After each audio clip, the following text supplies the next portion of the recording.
Bismillahirrahmanirrahim. Assalamualaikum warahmatullahi wabarakatuh.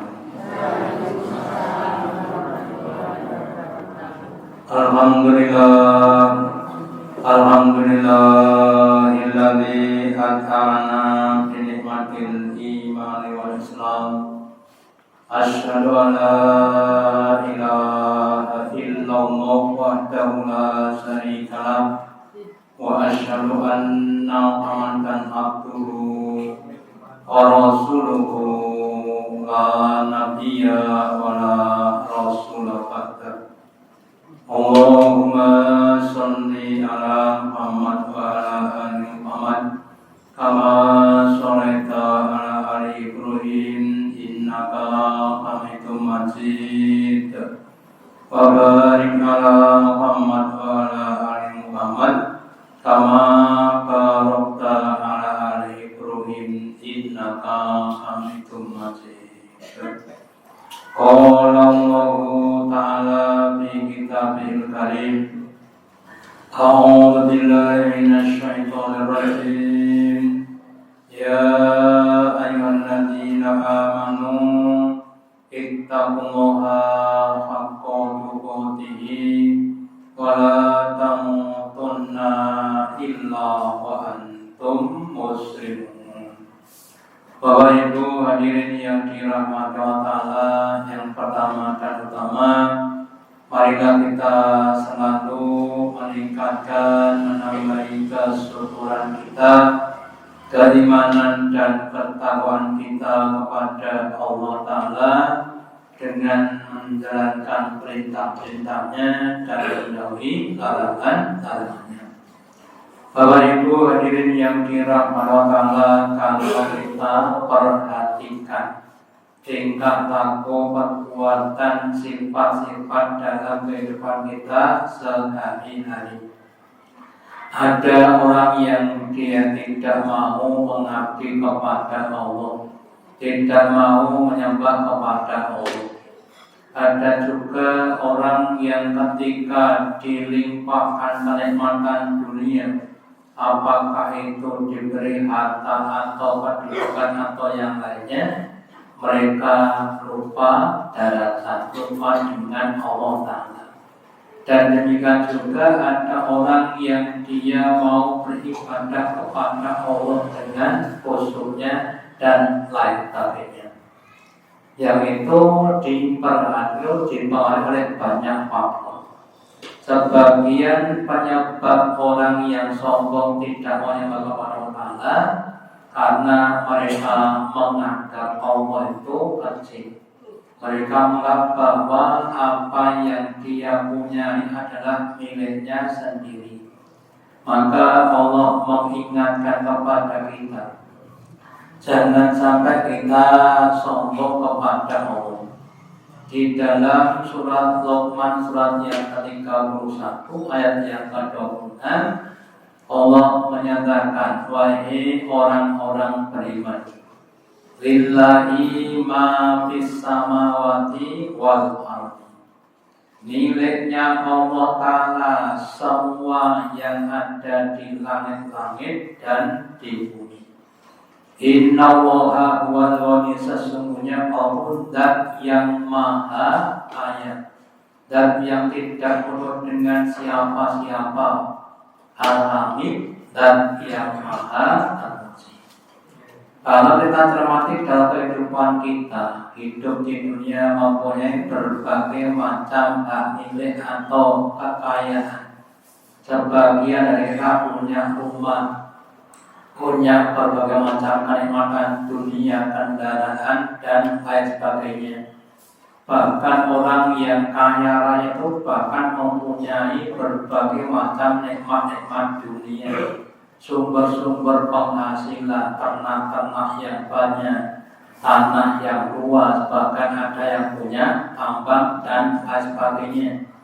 Punya berbagai macam properti, kekayaan, punya rumah, punya villa, punya apartemen, punya kolam renang, punya kolam ikan, dan sebagainya. Nah itu kemudian mereka merasa itu adalah miliknya sendiri. Padahal itu semuanya adalah miliknya Allah yang dititipkan kepada sebagian dari hamba-hambanya. Maka kalau orang Jawa berkata bahwa bondo yomong titipan, nyawa yomong gaduan, pangkat gajah yomong sampilan. Jadi harta kita yang ada pada itu hakikatnya adalah hartanya Allah yang dititipkan kepada kita. Demikian juga nyawa atau roh yang ada pada kita, termasuk juga nanti jabatan kalau kita punya jabatan. Dan semuanya itu adalah fasilitas yang diberikan kepada kita. Untuk apa? Supaya kita menunaikan tugas beribadah kepada Allah. Terus kemudian kalau kita bisa memahami bahwa semua yang ada di langit dan bumi adalah hakikatnya milik Allah Ta'ala, maka kita akan semakin tawadhu kepada Allah, semakin rendah diri kepada Allah dan semakin memuliakan kepada Allah. Dan Allah zat yang maha kaya, tidak butuh kepada siapa-siapa. Allah gak butuh kepada manusia, gak butuh kepada binatang, jin dan lain sebagainya. Allah sudah maha mandiri, hamidun, Allah dan yang maha terpuji. Terpuji dengan dzatiyahnya, terpuji dengan sifat-sifatnya dan lain sebagainya.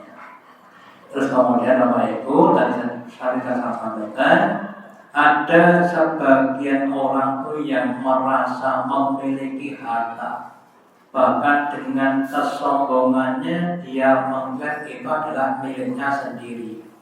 Contohnya siapa? Ya contohnya Fir'aun. Pada zaman Nabi Musa ada raja Diri namanya Fir'aun, seorang raja yang mempunyai wilayah yang luas, punya harta benda yang banyak, punya pasukan yang banyak, punya berbagai macam penopang pembantu yang banyak. Dan orang sudah diberikan berbagai macam kenikmatan, kemudian lupa dan timbul namanya kesombongan. Maka ketika Fir'aun itu menyeru kepada rakyatnya, dikumpulkan di lapangan yang luas, kemudian dengan congkaknya, dengan sombongnya Fir'aun berkata, wa nada Fir'aunu fi qaumihi, dan marilah Fir'aun kepada kaumnya. Qala Fir'aun berkata, ya qaumi, wahai kaumku, wahai rakyatku, alaisa li mulku Misra wa anhu tartimin tadi, adakah tidak kerajaan emas adalah milikku? Suatu pertanyaan yang maksudnya pernyataan. Dia menyatakan bahwa negara Mesir adalah miliknya si Fir'aun, bukan miliknya Allah. Bahkan sungainya yang mengalir itu adalah mengalir di bawah telapak kakinya Fir'aun. Artinya mengalir ada atas persetujuannya Fir'aun. Ya. Awal tahun adakah tidak ada di mana kamu kan lihat tuh, aku Fir'aun ini adalah penguasa di Mesir ini, penguasa yang tidak ada tandingannya. Makanya Bapak Ibu, kisahnya Fir'aun diulang-ulang dalam berbagai macam surat dalam Al-Quran, karena ternyata sifat Fir'aunisme ini akan menjalar kepada orang-orang zaman sekarang. Banyak para penguasa atau bahkan orang biasa yang punya tanah yang luas, ada yang punya tanah itu cuma 5 juta hektar, terus kira-kira kalau besok mati kira-kira ukurannya berapa kilometer, ya? Yang paling-paling 2 kali 1, ya. Tanahnya yang luas sampai diterlantarkan, dia tidak mengurusinya, itu mereka bangga-banggakan. Atau uang yang bertriliun-triliun sampai ribuan triliun, ya. punya media massa dan sebagainya untuk menunjukkan pada orang yang itu mereka kuasai.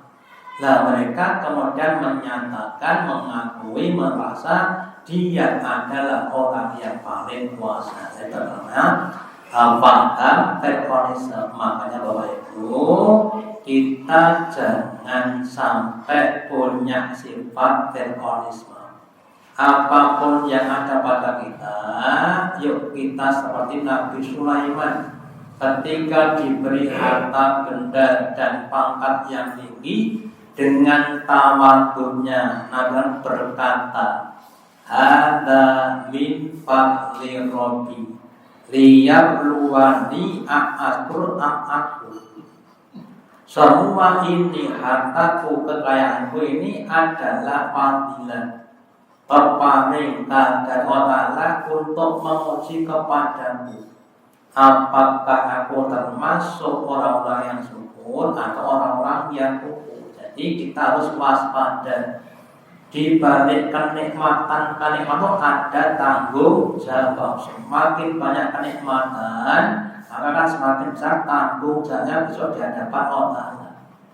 Dan Allah sudah berfirman, "Tsumma la tus'aluna yauma idzin 'anil na'im." Besok di hari Islam itu semua nikmat-nikmat akan ditanyakan, dipertanggungjawaban. Ya. Dan mari kita semakin waspada. Banyaknya nikmat harus kita syukuri dengan cara kita gunakan untuk semakin berbakti, beribadah, mengabdi kepada Allah Ta'ala. Jangan sampai banyaknya nikmat menjadikan kita jauh dari Allah Ta'ala.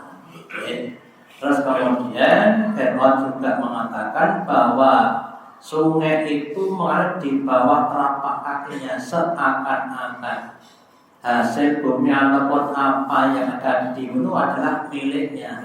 Orang sekarang dengan kemajuan teknologi bisa mengeksplorasi kekayaan alam yang ada di bumi ini, yang di laut, yang di perut bumi, semuanya dieksplorasi untuk kekayaan pada dirinya, seakan-akan sudah menjadi pemilik tunggalnya. Ya.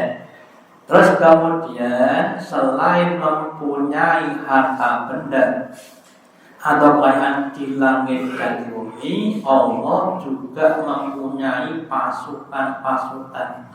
Allah punya tentara-tentara yang di langit dan di bumi.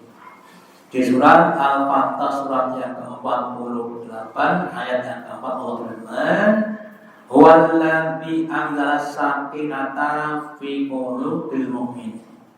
Allah Ta'ala itu adalah zat yang mampu dan mau untuk memberikan kesakinahan, ketenangan dalam hatinya orang-orang yang beriman. Yazdadu imana ma'a imanihim, supaya dengan ketenangan tadi Allah menambah keimanan yang sudah ada ditambah dengan keimanan yang lainnya. Bapak Ibu, ayat ini aslinya berhubungan dengan peperangan. Ya. Ketika orang-orang berhubungan perang dengan orang kafir, yang namanya perang itu kan kebanyakan akan takut yang namanya kematian, sehingga timbul namanya ketakutan. Dan kemudian Allah memberikan ketenangan kepada orang beriman. Apa ketenangannya? Yang pertama, orang beriman itu kalau dia berjuang di jalan Allah sampai dia mati, maka namanya mati di jalan Allah atau sabilillah. Orang yang sabar itu adalah pahalanya dihitung sampai hari kiamat. Matinya akan mendapat namanya mati syahid, yang akan menjadi kunci masuk ke dalam surga. Itu yang akan menenangkan. Seandainya tidak mati, kemudian apapun yang dikorbankan akan menjadi amal solehnya. Terus ditambah walillahi junudus samawati wal ardi. Wahai orang-orang beriman, kamu tenang saja. Kami itu mempunyai pasukan-pasukan di langit dan di bumi. Para dia adalah para malaikat yang siap untuk diturunkan di perang Badar. Bapak Ibu, perang pertama kali yang terjadi pada zaman Nabi, muslimin jumlahnya 313 orang, kalau jumlahnya 1000, berarti satu musuh 3. Tapi menang orang beriman karena orang dibantu Allah dengan menurunkan para malaikatnya, ya. Sehingga tidak kelihatan tahu-tahu mati.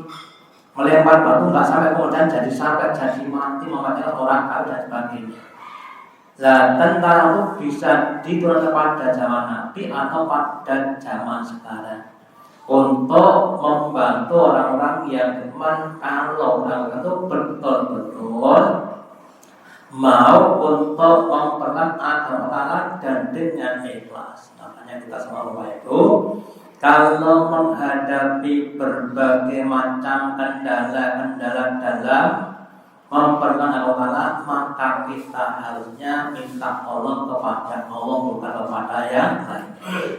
Wa kana aliman hakiman, dan Allah adalah zat yang aliman, zat yang maha tahu, hakiman, dan yang maha bijaksana dengan berbagai macam ketetapannya. Jadi kalau kita cermati bahwa tentara yang paling ampuh adalah tentaranya Allah Ta'ala. Sekarang Bapak Ibu, banyak negara-negara besar yang membangun kekuatan militernya. Mulai dari negara besar Amerika, Rusia, Cina, dan sebagainya. Termasuk negara kita membangun tentaranya dengan berbagai macam peralatan-peralatan yang canggih. Kalau kita cermati sekarang ya, Rusia yang perang dengan Ukraina, itu senjata yang canggih.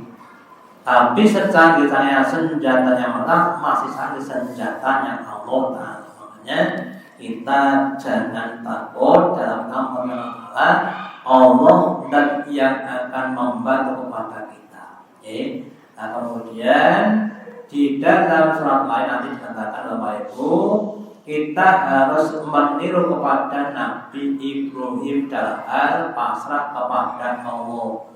Nabi Ibrahim berkata, inna sholati wa nusuki wa mahyaya wa mamati lillahi rabbil alamin. Karena kita adalah miliknya Allah, maka sesungguhnya sholatku, semua ibadah makhluk, ya sholat, ya zikir, baca Quran, wa nusuki, dan ibadah mulai dari haji, umroh, menyembelih korban, sebagainya, wa mahyaya, dan semua hidupku dari bangun tidur sampai tidur kembali, wa mamati, dan matiku semuanya lillahi rabbil alamin. Kita punya anak karena Allah, kita pandang anak adalah amanah dari Allah. Kita mulai dari ngelagati atau memberikan pelajaran itu adalah untuk dalam rangka mengabdi kepada Allah. Kita punya bapak ibu juga begitu, kita berbakti kepada bapak ibu dalam rangka untuk ibadah kepada Allah, termasuk makan kita, tidur dan ada untuk Allah. Ya, makanya kalau kita seperti Nabi Ibrahim, insya Allah semuanya bisa bernilai ibadah. Tetapi kalau itu hanya untuk memperturutkan hawa nafsu, ya, makannya tidak diatur, entah semuanya dimakan. Pencarian rezeki juga tidak diatur, yang halal yang haram juga dicari, ya. Maka itu yang akan menjadikan petaka atau kurang bagi kita, akan menjadi sumber-sumber dosa bagi kita. Makanya kita semuanya sebagai orang yang beriman harus menjadikan hidup kita untuk mengabdi kepada Allah, jangan untuk yang lainnya. Terus kemudian Allah memiliki perbendaharaan yang ada di langit dan di bumi. Di dalam surat Asy-Syura, surat yang ke-42 ayat 18, Allah berfirman, lahu maqaltus samawati wal ardi. Miliknya Allah maqaltus samawati wal ardi, yaitu perbendaharaan yang ada di langit dan di bumi. Kalau kita lihat Bapak Ibu, ada orang yang mempunyai harta benda yang sangat-sangat banyak, mulai dari simpanannya di bank atau di tempat yang lain, ya. Lah dengan banyaknya harta benda itu hidupnya akan semakin terjamin. Lah Allah ternyata yang memiliki perintah adalah selangit dan sebumi, yang seluruh kalimah yasa wa itu dan Allah dan yang mampu untuk menghampakan rezeki bagi siapa yang diberikan dan mampu untuk menyempitkannya. Ya, jadi kalau kita cermati, semua makhluk yang ada di bumi, mulai dari manusia, binatang, tumbuh-tumbuhan, jin dan itu semuanya diberi rezeki oleh Allah. Ya. Kemudian nanti dikatakan oleh Ibu, seandainya semua jin dan itu bersatu di tempat yang satu, kemudian semuanya minta apa yang dia mintakan, yang satu minta macam-macam dan sebagainya, semuanya diberi Allah semuanya, itu tidak akan mengurangi perbuatan dia kepada, kecuali hanya seperti jarum yang dari air lautan yang luas. Artinya nikmat itu sangat-sangat banyak. Lah kenapa kok ada yang miskin? Bapak Ibu, selain Allah dan yang maha kuasa, bisa meluaskan, bisa menyampaikan, dan juga maha bijaksana, yaitu mengukur sesuai dengan kemaslahatannya. Saya contohkan, ada kendaraan bermotor, bukan bahan adalah minyak atau kita kenal dengan namanya BBM. Ada motor Beat, ada motor Vario, ada motor NMAX, ada mobil dan sebagainya. Semuanya ada tangkinya untuk nampung bahan bakar, tapi kan volumenya kan beda-beda. Kalau Beat ya paling 3 liter 4 liter sudah penuh, ya. Nah, kalau NMAX ya mobil lebih banyak. Kalau mobil Vario mobil lebih banyak lagi. Lah kalau semua diberi yang sama, saya diberi 100 liter, gitu. Lah yang Beat kan nanti malah liter, gitu. Nah, kalau liter maka akan menjadi apa? Mantul, gitu. Maka ada yang disempitkan, ada yang dilapangkan. Semua itu sebagai ujian Bapak Ibu. Kita harus berkhusnuzon kepada Allah, bahwa rezeki yang diberikan pada sudah dibuat dengan kemaslahatan kita supaya bisa maslahat. Kemarin ada orang berdoa kepada Allah Ta'ala, kayaknya begini, ya Allah, wahai Allah Ta'ala, luberkanlah rezeki kami. Saya kemudian mikirlah, luberlah ya malah mantul. Luber itu kan berarti kan tumpah-tumpah, gitu. Panjenengan dan soto sak mangkok terus dicuri duduk rong mangkok malah duduknya kemudian kemana-mana, jadi luber, namanya yang pas-pasan saja seperti Nabi katakan, qad aflaha man aslama, bahkan itu apa-apa. Sungguh bahagia orang yang Islam, yang rezekinya Bapak pas-pasan, itu yang paling maslahat. Tidak kurang tapi juga tidak berlebih, ya. Terus kemudian bagi yang diberi rezeki yang longgar yang banyak itu adalah ujian untuk kesuburan, sedangkan yang sakit untuk ujian untuk kesabaran. Ya, makanya kalau pas kita diberikan yang banyak, monggo harus banyak-banyak bersyukur, gunakan untuk hal-hal yang diperintahkan Allah. Ketika yang sakit maka kita harus sabar, berlatih dengan tawadhunya, dengan qanaahnya, ya. Berlatih untuk hidup apa adanya, jangan sampai kita overlapping. Ya, jatahnya tempe kok makannya tepung. Ya, kan ini loh tepung namanya utang. Ini kelihatan jatah ini banyak terjadi Bapak Ibu. Kita jatahnya tempe kok makannya tepung. Itu namanya overlapping, maka timbul namanya utang. Kalau jatahnya motor ya jangan beli mobil, ya nanti jadi terserah kalau jadi utang. Ya, jadi kalau kita semuanya usahakan hidup sesuai dengan kemampuan kita, jangan dengan yang lainnya, supaya kita terjaga dari berbagai macam hutang dan lain sebagainya. Kemudian juga di surat Al-Munafiqun ayat yang ke-7 Allah berfirman, "Walillahi khazainus samawati wal ardh." Dan miliknya Allah berbagai macam perbendaan di langit dan di bumi. Kalau kita cermati tentang tambang,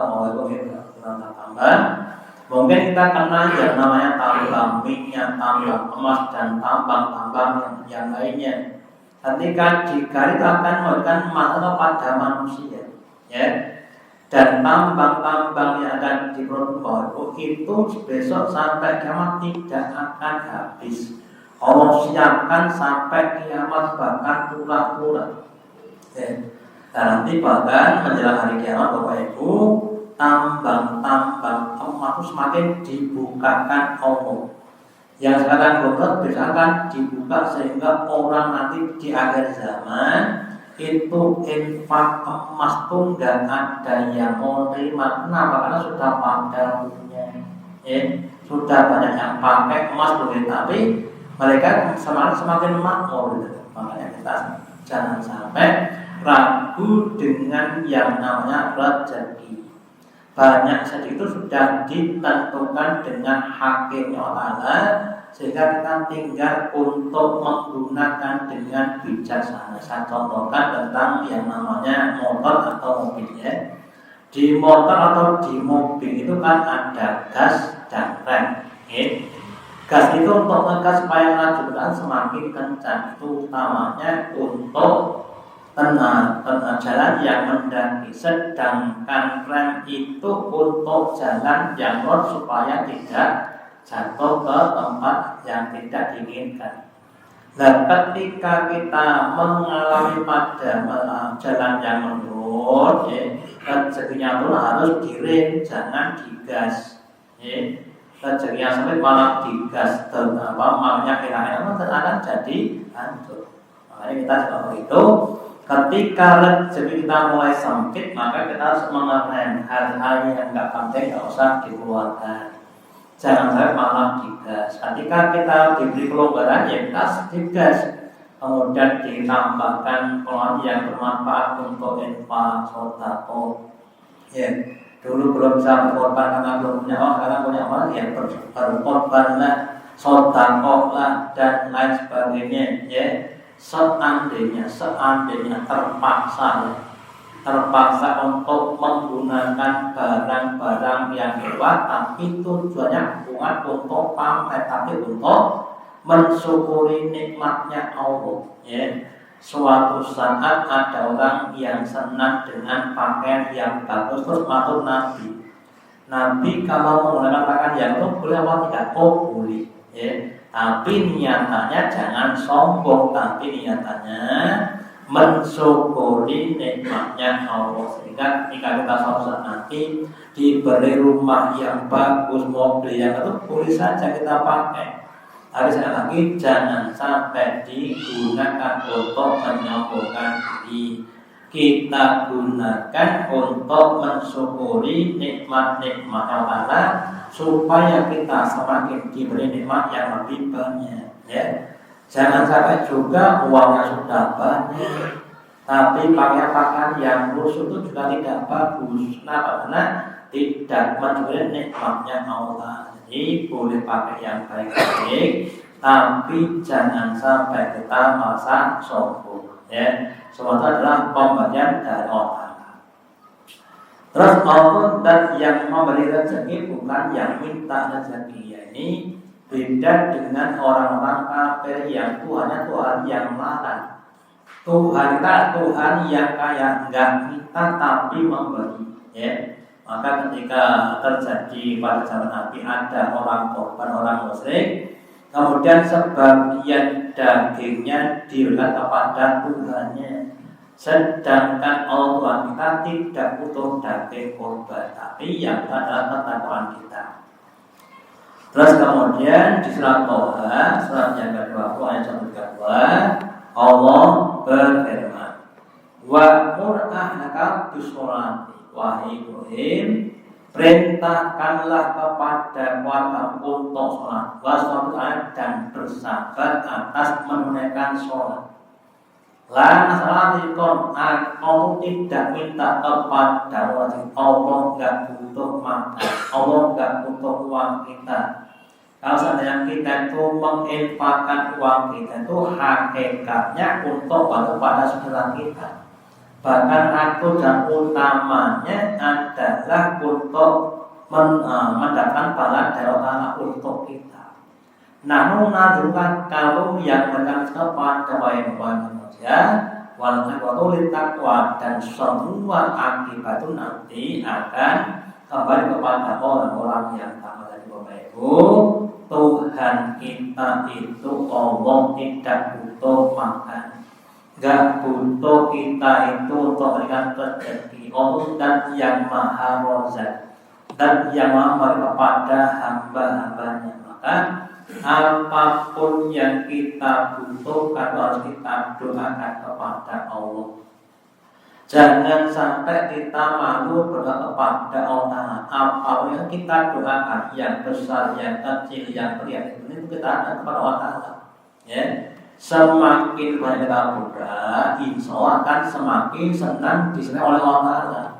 Sebaliknya kalau kita tidak banyak berdoa, ya, kita merasa sudah mampu, maka kita akan dijauh oleh Allah. Makanya, mari kita semuanya dengan ini harus mengakui bahwa semua dan Allah seandainya ada apa yang dapat kita diminta Allah mudah kita harus beristighfar. Inna lillahi wa inna ilaihi raji'un. Kita punya harta benda diambil orang dengan jalan kebakaran, ya inna lillahi wa inna ilaihi raji'un. Punya bapak, punya ibu, kemudian ditangga orang yang juga begitu. Dan dengan kita istirja, maka seharusnya hati kita tidak bersedih. Kenapa? Karena memang kita tidak punya. Semua adalah permohonan, sehingga tidak perlu untuk meratap dan sebagainya. Nah, semoga dan waktu dengan ayat yang kita baca, Allah dengan kita petunjuknya kita bisa semakin mengakui keagungan Allah, kekawan dan sebagainya, sehingga kita akan semakin tawadhu kepada Allah Ta'ala. Ya, demikian yang dapat sampaikan, semoga ada manfaatnya. Allahumma taqabbal minna innaka antas samiul alim wa tub 'alaina innaka antat tawwabur rahim. Dengan majlis subhanallah wa bihamdika asyhadu an la ilaha illa anta astaghfiruka wa atubu ilaik. Wassalamualaikum warahmatullahi wabarakatuh.